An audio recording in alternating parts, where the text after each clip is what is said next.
마가복음 6장 1절에서 6절까지 말씀입니다. 예수께서 거기를 떠나사 고향으로 가시니 제자들도 따르니라.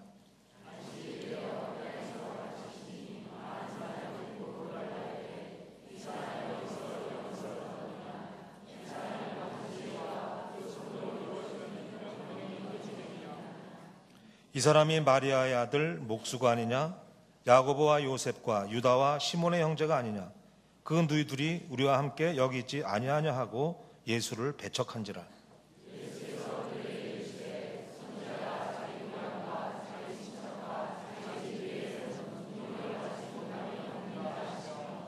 거기서는 아무 권능도 행하실 수 없어 다만 소수의 병자에게 안수하여 고치실 뿐이었고 그들이 믿지 않음을 이상히 여기셨더라.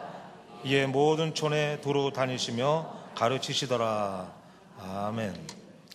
미국에 있는 한 의과대학에서 이제 졸업을 얼마 남기지 않은 졸업생들에게 교수가 이런 질문을 했습니다. 아버지는 매독균에 걸려 있고 어머니는 폐결핵 환자다. 여기서 아이 넷이 태어났는데 첫째 아이는 그 매독균으로 인해서 소경이 되었고 둘째 아이는 이미 병들어 죽었다. 그리고 셋째 아이는 역시 이 부모들의 병 때문에 귀머거리가 되었고 넷째 아이는 결핵 환자가 되었다.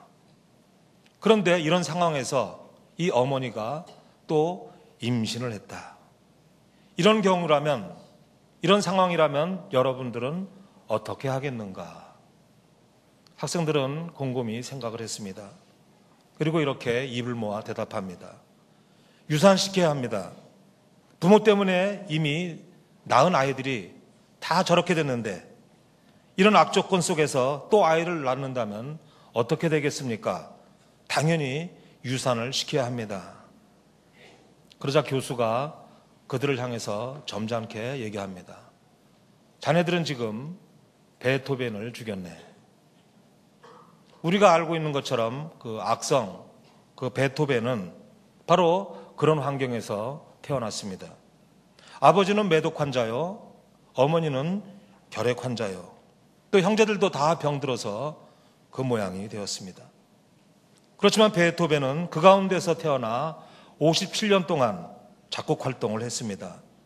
물론 그도 나중에는 귀머거리가 되었지만은 그런 가운데서도 그는 수많은 불후의 명곡들을 남겨서 오늘날 수많은 사람들이 그 음악을 듣게 된 것입니다. 교수는 학생들에게 이어서 이렇게 말합니다. 그대들은 환자들을 대할 때에 이 사실을 꼭 잊지 말아야 하네.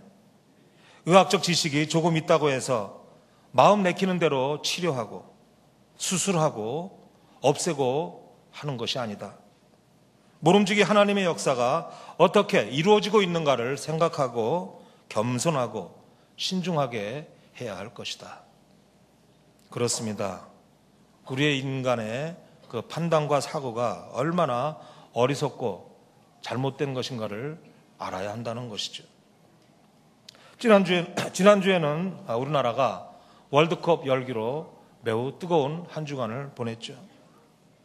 아쉽게도 우리나라가 벨기에와 이제 싸워서 패함으로 16강 진출이 좌절되었습니다.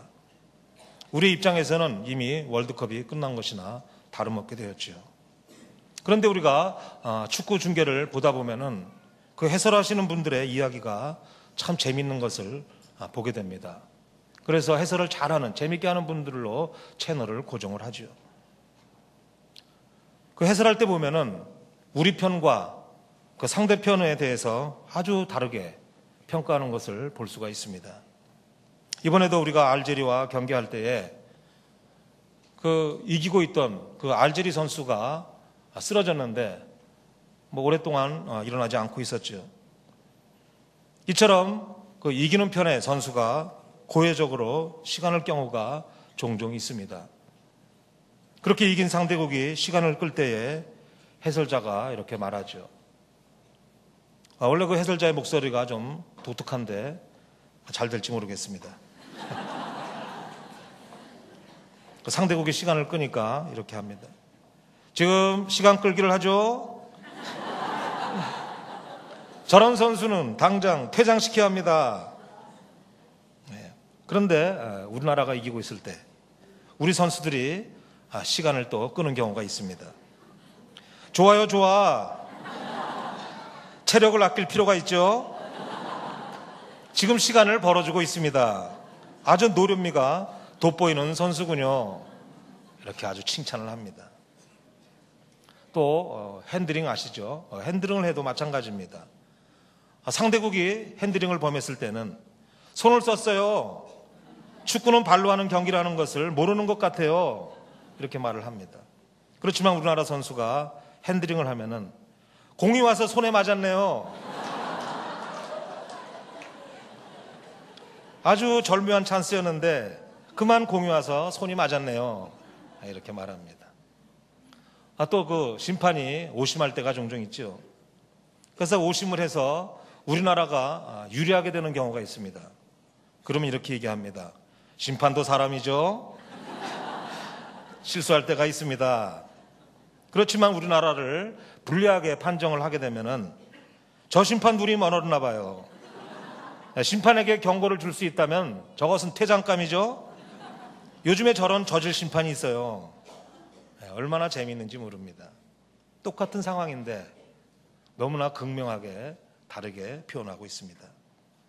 모든 것을 자신에게 유리한 쪽으로 해석하고 평가하는 것이죠. 이런 것을 바로 편견이라고 합니다. 제가 그 편견이라는 말을 찾아봤는데요. 이 편견이라는 말의 사전적 의미는 공정하지 못하고 한쪽으로 치우친 생각, 이것이 바로 편견입니다. 사랑하는 여러분, 오늘 본문의 말씀도 이 편견에 관련된 이야기를 하고 있습니다. 어느 날 예수님께서는 당신의 고향 나사렛을 찾아가십니다. 저와 여러분들도 마찬가지지만 누구에게나 고향이라고는 다 있죠. 고향이 어떤 곳입니까? 뭔가를 이루기 위해서, 성공하기 위해서 고향을 떠난 사람이 성공하게 되면 가장 먼저 생각나는 곳, 또 가장 먼저 찾아가는 곳이 바로 고향입니다. 고향을 떠나서 타지에 오래 살았던 사람들은 고향이라는 말만 들어도 눈시울이 뜨거워지거나 또는 고향에 대해서 포근한 느낌을 갖게 됩니다. 고향에 가면은 가장 자신을 뜨겁게 환영해 줄 것만 같고, 내가 조금 실수하더라도, 조금 나에게 안 좋은 일이 있다 하더라도 다 품어줄 것만 같은 그런 곳이 바로 고향입니다. 뭔가가 하는 일에 발판이 되어주고 나의 안전한 터가 되어주고 나를 믿어줄 만한 사람들이 있는 곳, 그곳이 바로 고향이지요. 예수님께서도 나신 곳은 베들레헴이었지만은 30년 동안 자라나신 곳은 나사렛이란 동네였습니다. 그래서 나사렛이 예수님의 고향이 되었지요. 예수님은 30세 동안 그곳에 사시다가 그곳에서 공생의 사역을 출발하신 것입니다. 그런데 온 팔레스타인 지역에서 예수님의 명성이 높아졌을 때, 다시 말하면 예수님의 사역이 가장 그 황금기를 이루었을 때 예수님께서는 고향 땅 나사렛에 찾아가신 것입니다. 그렇게 성공하신 예수님께서 고향에 찾아오셨다면 나사렛 사람들이 예수님에 대해서 어떻게 반응해야 하겠습니까? 시골 조그마한 동네, 많이 알려지지도 않은 그러한 동네에 온 인류의 메시아가 나타나셨는데 당연히 고향 사람들은 열렬하게 환영해야 마땅하다 할 것입니다. 우리나라만 보더라도 그 시골 벽천에서 그 사법고시에라도 패스하게 되면은 그 동네 그 어귀에 현수막이 걸리죠. 우리 마을 경사났네, 또 개천에서 용났네, 이런 현수막이 걸리게 됩니다. 그런데 그 시골 그 나사렛 동네에서는 예수님이 찾아오셨지만 예수님에 대해서 상당히 냉소적이었습니다. 예수님을 환영하기는커녕 오늘 본문 말씀을 보니까 오히려 배척했다. 오늘 말씀이 그 평행 본문인 그 마태복음 13장과 누가복음 4장에도 나오는데요. 그 내용을 자세히 살펴보면 예수님께서는 그냥 단순하게 배척을 받으신 정도가 아니라 거의 죽임을 당하실 뻔했습니다. 그곳 사람들이 예수님을 낭떠러지까지 끌고 가서 그곳에서 밀어서 떨어뜨리려고 했던 것이죠. 그런데 예수님께서 그 자리를 피하신 것입니다. 사랑하는 여러분, 그런데 왜 예수님께서는 그런 고향에 찾아가셨을까요? 성경에는 그 이유에 대해서 자세히 보도하고 있지는 않습니다. 그렇지만 분명한 것은 예수님께서 어떤 개인적인 일, 사적인 일을 보러 그곳에 가신 것은 아니라는 것입니다. 부모 형제를 만나러 가셨다거나 쉬러 가셨다거나 아니면 금요 환영하듯이 자신을 자랑하러 가신 것은 더더욱 아니라는 것입니다. 오늘 본문 6절에 보니까 예수님께서는 그들이 믿지 않은 것을 이상하게 여기셨다 이렇게 기록하고 있습니다. 그것으로 볼 때 분명히 예수님께서는 공적인 일로 나사렛을 찾아가신 것입니다. 그동안 예수님께서 행하신 그 일들을 볼 때에 이제 고향 사람들에게도 복음이 필요하기 때문에 그 복음을 전해야 되겠다. 이제 고향에 가서도 권능을 베풀 때가 되었다. 아마 이런 생각으로 가신지도 모르겠습니다. 이런 예수님의 고향 방문을 나사렛 사람들이 어서 오십시오 열렬하게 환영하면서 기쁨으로 맞이했다면 이 동네의 역사는 새로 썼어야 할 것입니다. 아마 나사렛은 영광된 도시로 후대에 수많은 사람들에게 널리 알려졌을 것이며 그 동네 사람들은 자부심을 가지고 살았을 것입니다. 그리고 나사렛 그 지역은 초대교회의 유명한 성지가 되어서 수많은 사람들이 찾아갔을 것입니다. 성경을 보면요, 실제로 예수님을 환영해서 복받았던 그 도시를 소개하고 있습니다. 요한복음 4장 40절에서 41절을 보면 이런 말씀이 있습니다. 사마리아인들이 예수께 와서 자기들과 함께 유하시기를 청하니 거기서 이틀을 유하심에 예수의 말씀으로 말미암아 믿는 자가 더욱 많아. 예수님께서는 사마리아 사람들이 우리 땅에 오시옵소서, 우리 땅에 와주세요 이렇게 간청을 하자 그곳에 가서 이틀을 유하셨습니다.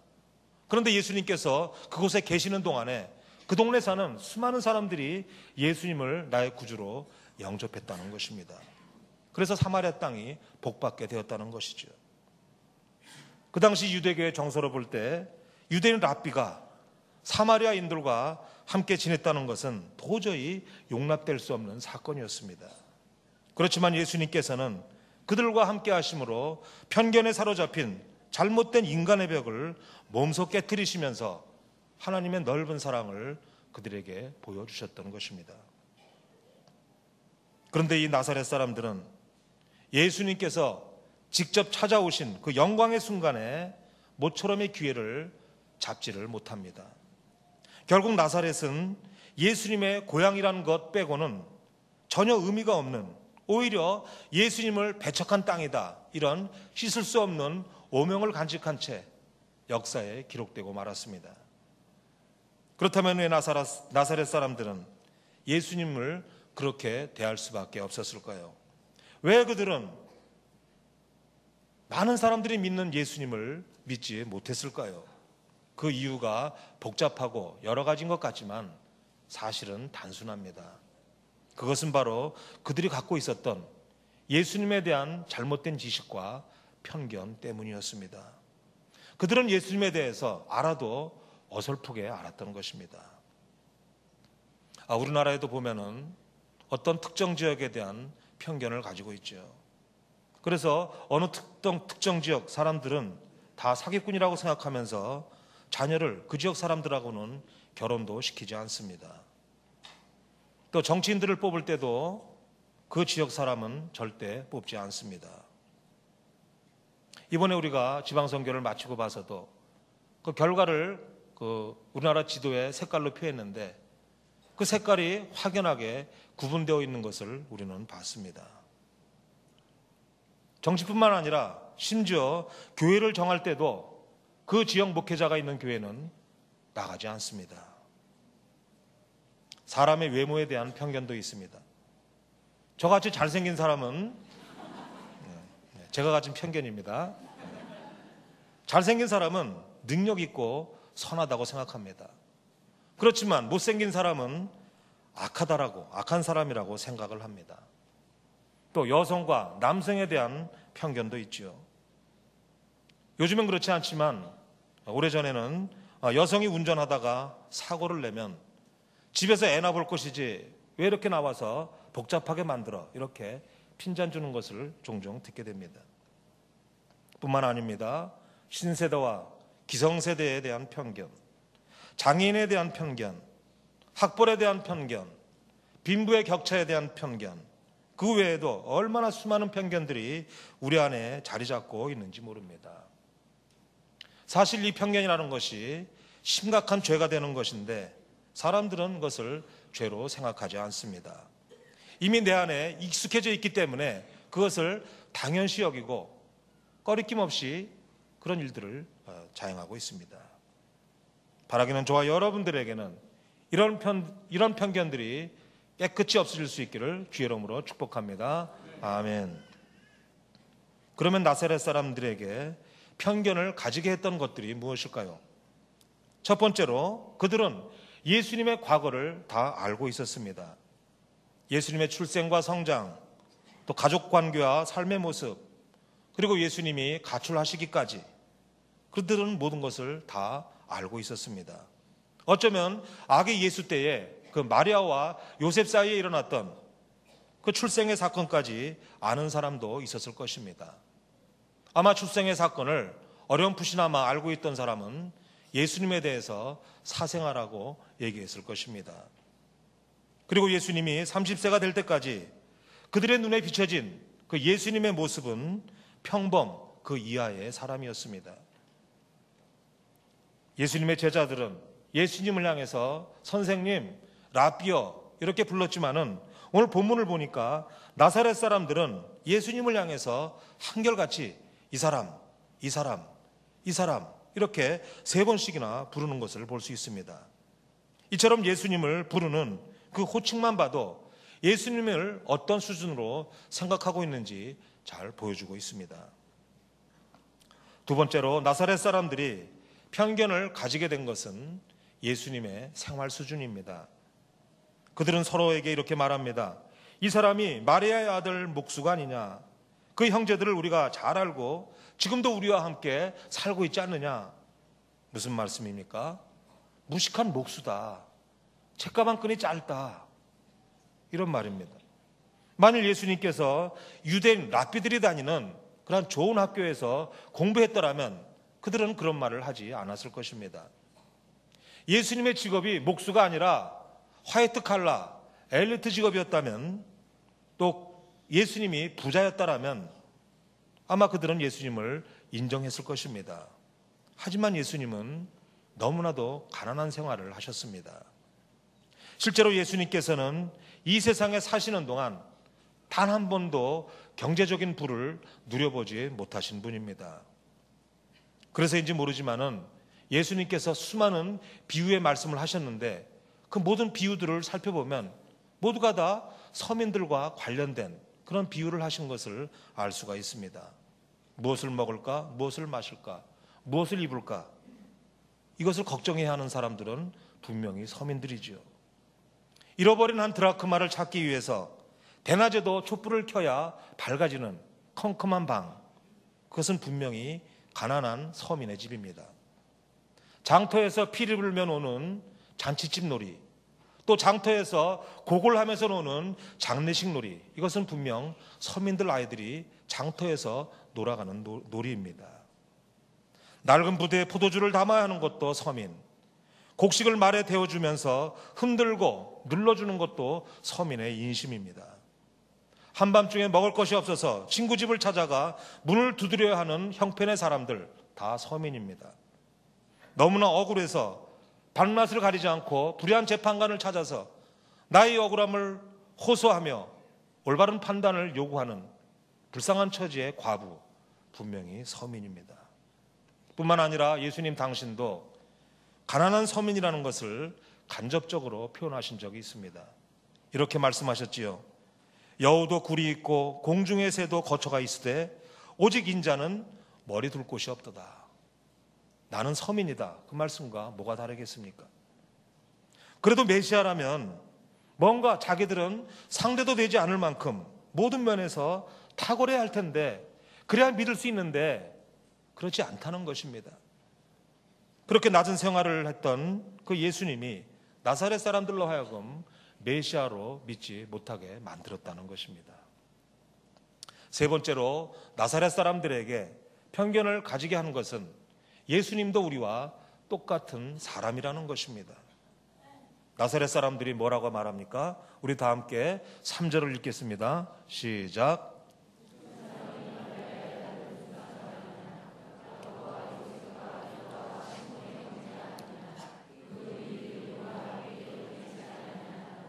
예수를 배척한지라. 아멘.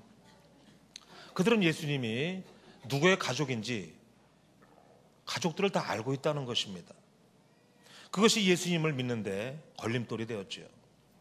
메시아라면 그래도 신화에 나오는 것처럼 어떤 알을 깨고 나오셨다든지 아니면 하늘에서 뚝 떨어졌다든지 이렇게 출생이 독특해야 되는데 평범한 가정에서 태어났죠. 또 자기들과 생긴 것도 똑같이 생겼죠. 그런데 어떻게 하나님의 아들이 될 수 있느냐? 도저히 못 믿겠다. 유대인들은 그렇게 생각했다는 것입니다. 그런데 여러분, 놀라운 것은 사람들, 그 동네 사람들뿐만 아니라 그 예수님의 친형제들조차도 예수님을 믿지 않습니다. 마가복음 3장 21절을 보면 예수의 친족들이 듣고 붙들러 나오니 이는 그가 미쳤다 하밀러라. 예수님을 향해서 미쳤다고 한 사람은 다른 사람이 아니라 바로 예수님의 동생들이었습니다. 사랑하는 여러분, 그들이 예수님을 그렇게 배척한 결과가 어떻게 됐습니까? 우리 다 함께 5절과 6절을 읽겠습니다. 시작. 거기서는 아무 권능도 행하실 수 없어 다만 소수의 병자에게 안수하여 고치실 뿐이었고 그들이 믿지 않음을 이상히 여기셨더라. 아멘. 여기서 우리가 오해하지 말아야 할 것이 있는데요. 그것은 바로 거기서는 그 땅에서는 아무 권능도 행하실 수 없었다. 이렇게 써 있다고 해서 예수님의 능력이 부족했다든지 아니면 어떤 힘에 제약을 받았다든지 이런 말이 아닙니다. 믿지 않는 사람들은 그 어떤 능력, 어떤 기적을 보더라도 변화가 일어날 수 없기 때문에 예수님께서는 능력을 행하실 필요가 없었다는 말씀입니다. 못하신 것이 아니라 안 하셨다는 것이죠. 그러나 오늘 본문을 보니까 소수의 병자에게는 안수해서 고쳐주셨다 말씀합니다.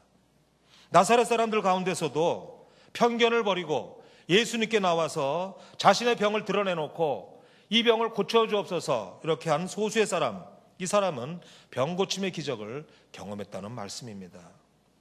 사랑하는 여러분, 오늘 이렇게 나사렛 사람들의 모습을 보면서 저와 여러분들은 어떤 생각을 하고 있습니까? 나사렛 사람들은 분명히 잘못된 것입니다. 다른 사람들은 몰라도 그들만큼은 예수님을 믿고 환영했어야 할 것입니다. 같은 동네 사람 아닙니까? 누구보다도 더 열심히 믿어서 예수님의 든든한 발판이 되어드려야 했음에도 그들은 그렇게 하지 않았습니다. 참으로 안타까운 것은 성경을 아무리 살펴봐도 오늘 사건 이후로 예수님께서는 더 이상 고향을 방문하셨다는 기록을 찾아볼 수가 없습니다.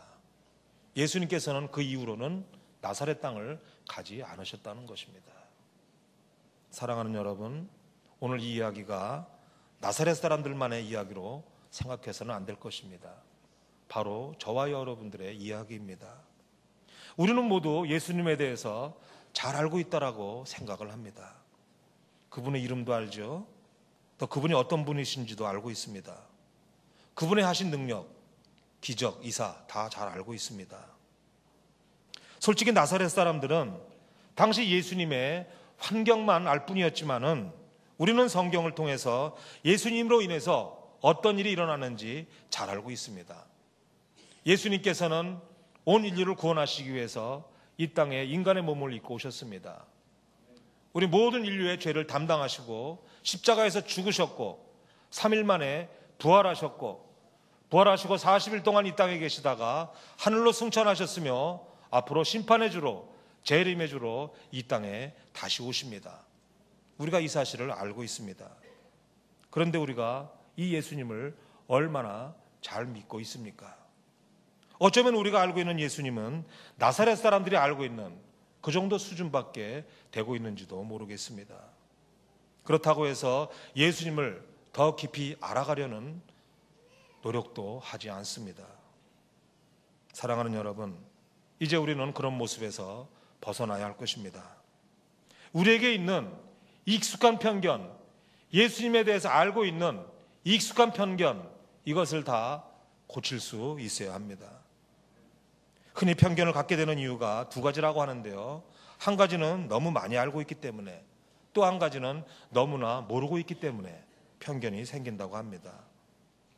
우리에게서 이 부분을 해결하지 못하면 우리들 역시 나사렛 사람들처럼 한평생 예수님을 피상적으로만 알고 있다가 불행한 삶으로 인생을 마칠 수가 있다는 것을 잊지 말아야 할 것입니다.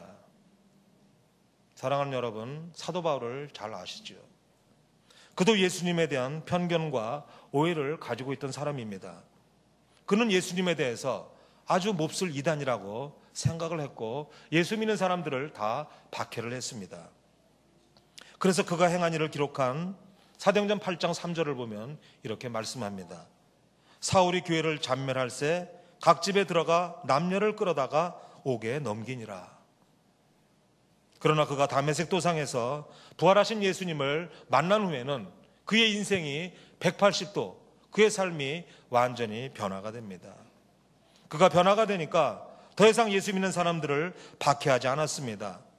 오히려 자신이 예수님을 더 확실히 알고 예수님을 얻기 위해서 전에 자신이 가지고 있던 화려한 스펙들을 모두가 다 배설물처럼 여기고 살아갑니다. 결국 그의 인생은, 그 나머지 모든 삶은 그리스도를 위해서 살았고 그리스도를 위해서 죽었습니다. 사랑하는 여러분, 우리들의 문제는 사도 바울처럼 예수님과의 인격적인 만남이 없다는 것이 문제입니다. 예수님에 대한 고백이 희미하고 신앙의 감동과 감격이 없습니다. 내가 구원을 받았고 나는 구원의 확신을 가져야 되는데 그 구원의 확신이 희미합니다. 예수님께서 내 모든 죄를 다 사해 주셨는데 사죄의 확신도 희미합니다. 또 예수님께서 우리가 걸어가는 모든 길 지키시고 인도하시고 보호해 주시는데 그 믿음도 희미합니다.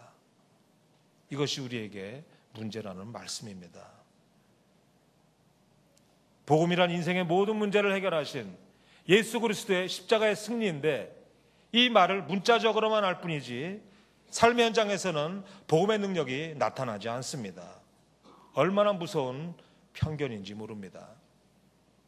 우리는 한 부분을 전체로 보는 이 편견을 버릴 수 있어야 합니다.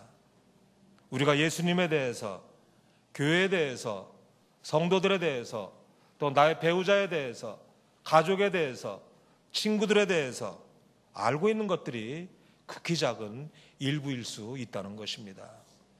그러므로 우리는 무지를 넘어서, 편견을 넘어서 진리를 알려고 힘쓰고 애쓰는 진지한 노력, 우리에게 그것이 시급한 과제입니다. 저와 여러분들의 신앙 성장을 방해하고 가로막는 익숙한 편견, 이 모든 것을 버리고 주님과 뜨겁게 동행할 수 있는 저와 여러분 될 수 있기를 주의 이름으로 축복합니다. 아멘. 이제 마지막으로 또 하나의 메시지를 들려드리겠습니다. 오늘 나사렛 사람들의 문제는 결국 예수님을 향한 조그마한 믿음조차 갖지 못했기 때문입니다. 나사렛 사람들이 믿음을 갖지 못한 이유는 대다수의 많은 사람들이 믿지 않았기 때문입니다. 다수에 편승했다는 것이죠. 이 다수의 유혹, 다수가 선택한 삶, 그러니까 나도 그 속에 묻혀서 평범하게 살아야지 이런 생각을 하면 안 된다는 것입니다. 나사렛 땅에서도 예수를 믿는 사람이 소수지만은 있었다는 것을 기억하십시오. 예수님께서는 그 소수의 그 병을 고쳐주셨고 오늘 본문에 보니까 그것은 극히 소수다 말씀하십니다. 하나님께서는 다수의 불신자를 통해서 역사하시는 것이 아니라 소수의 믿음의 사람들을 통해서 일하신다는 것을 기억해야 할 것입니다.